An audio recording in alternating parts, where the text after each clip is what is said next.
see some friendly faces and people I've seen before and a few new ones as well. So I want to talk a little bit today about a program that many of you already know about. You've heard about it for a long time. I see Bill nodding his head. You know.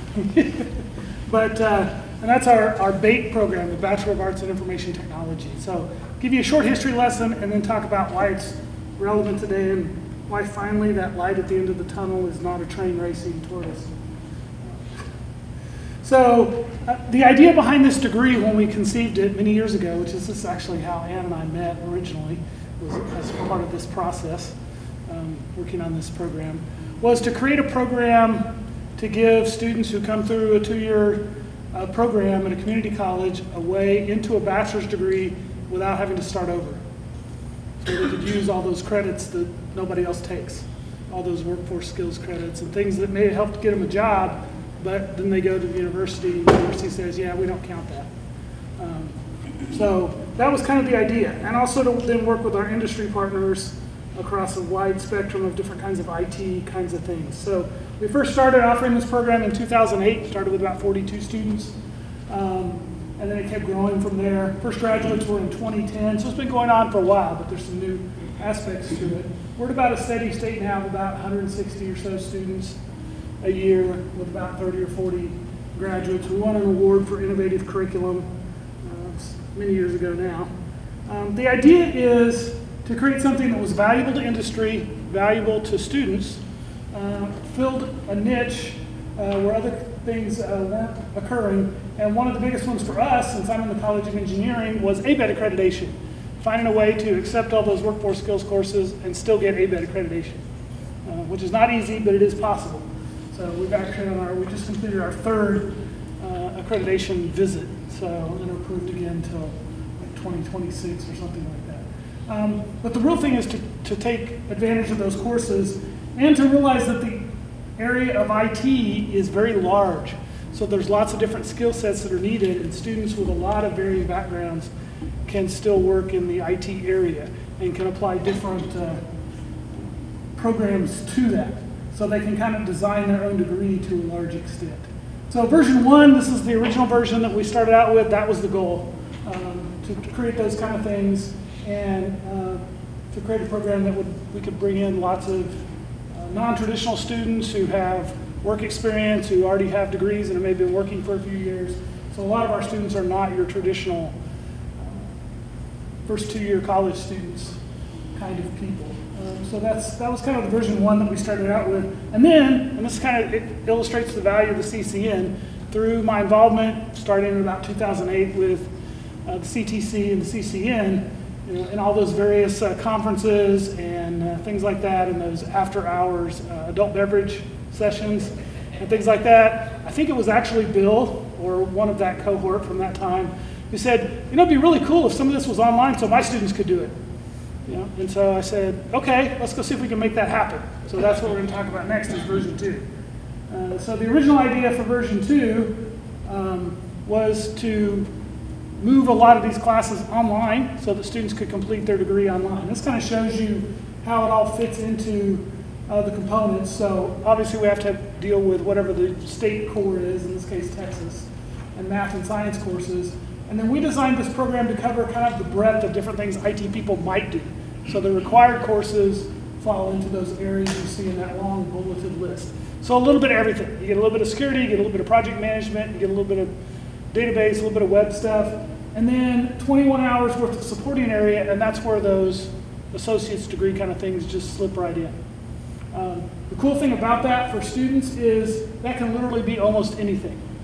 We have students doing pre-med in IT using pre-med courses. We have students doing pre-law. We have students doing the leveling courses for MBA programs, as well as networking and cybersecurity and programming and all those kinds of things, because all those things have a need for IT types of skill sets. So that's where those fit in. So 21 hours plus whatever they transfer in from their core and stuff. So it's possible to transfer in, it's up here somewhere, about 42 hours worth of credit, which is pretty unusual for most community college transfer students, which includes math and science and history and all that kind of good stuff in the university core. And there's just some of the areas where we might have students doing those kind of things. So actually 79, time's not on that. So that's one of our goals and has been and continues to be, is to make them be able to transfer as many as possible. So version 2, which is kind of where we've been working for a while, was to create online versions of most of those courses that we offer, those 3,000 and 4,000 level courses, so that students can take those. And also offer them other places. So we're also offering these courses at our Frisco campus starting in the fall. So we've been working on that. We're at about 90% now of those upper division courses being available, and the rest will be available starting in the fall as online courses. One of those trains that came roaring through the tunnel right about the time we thought we were done, because that was our goal, was all the upper division courses online, is the University of North Texas decided that they were going to have this digital initiative, and so online degrees had to be totally available online at UNT for everything. They said, so it can't be called an online degree unless every course can be taken online at UNT. And so we had to go through version 3, which was figuring out, okay, now we got to do the 1,000 level and the 2,000 level. Even though 85% of our students are going to take those at a community college and transfer them in, we had to provide a pathway. So fortunately, the university also started looking at things like Coursera and some of those kind of things, so we could use those credits, because our math department is never going to offer Calculus 1 as an online course. But there are other opportunities to do that. So we are within a semester of having that accomplished so that we can then advertise it as an online program. So my goal is to get that done before I retire. So that's kind of where I'm at. So what does that mean for you? So one of the things that we're working on now is setting up partnerships. So, and obviously, because of my involvement for a long time with this organization, I want those people to benefit first, especially those who came up with the idea like Bill and said, you know, we want to partner with community colleges across the United States. There's only 3 or 4 of these kind of programs anywhere in the United States that accept all these credits. So that your students can finish their bachelor's degree while they're finishing their associate's degree at your campus. So we're looking for people who want to enter into articulation agreements and perhaps be a mentor on your campus to help students do that, which is basically just an advisor. We're working on some opportunities to create some money for that.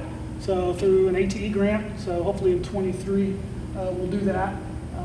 And then also, as it grows, there'll be opportunities for instructors as well, because we'll need adjunct instructors if we're going to teach 27 sections of online programming or whatever. So those are some of the opportunities. The other opportunity, so that's good, especially for colleges that don't have a university nearby that offer an IT program. But the other opportunity is through a sub-organization within the CCN called the University Network, which I chair, and several of the eight universities, right, Mark? 8 universities right now. They're all members. Is you know, we're mentoring universities that you guys identify that might want to do something like this. In other words, how do you put one of these programs together? How do you get it ABET accredited? All those kinds of things. Just like we mentor schools that want to start convergence programs and networking programs and those kinds of things. So there's also an opportunity to do that, because clearly if all the 88 members became partners with us, we couldn't handle that many students. So we need some help. So we want to have some other opportunities, other universities available to do that. So those are the kind of things we're looking at now, since we're at the point where the courses are available. And so that's the kinds of things that, and I'll be here during the week, so if you want to talk to me about those kind of things. So that's kind of the idea, is to help your graduates, whether they're graduates already or about to be graduates who want to continue and get a bachelor's degree, to do that with the maximum number of their credits being usable and develop some other skills in the meantime. I want to allow plenty of time for questions. So that's kind of an overview. Many of you have heard about this program for years and years. It's just taken time for us to get to the point that we can say, hey, we're almost done. Do you have any questions? Yeah.